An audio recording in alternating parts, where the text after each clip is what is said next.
Psalm 44 is a psalm of lament, but it's unique among the psalms of lament because it states how many bad things there are in the psalmist's life, but then it just ends with a plea for help, and it doesn't turn to a good side of the situation. Let me read you a representative verse, verse 22 of Psalm 44.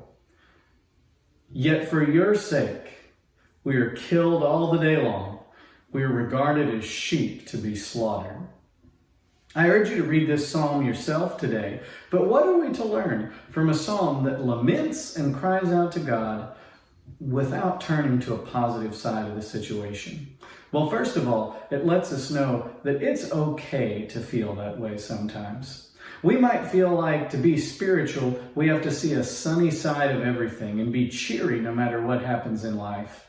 That's not only unrealistic, that's unbiblical. God gives you permission to grieve and to cry out to Him.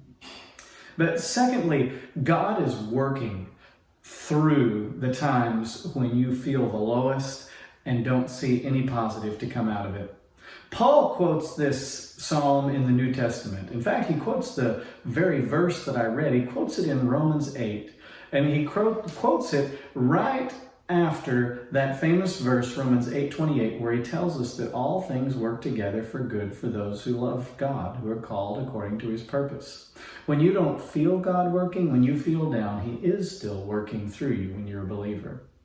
Paul quotes that verse from Psalm 44 right before he talks about the reality that nothing can separate us from the love of Christ. And that's my third reminder. In times when you feel grieved and down, you cannot be separated from the love of God through Christ if you're a believer. Have a great Tuesday.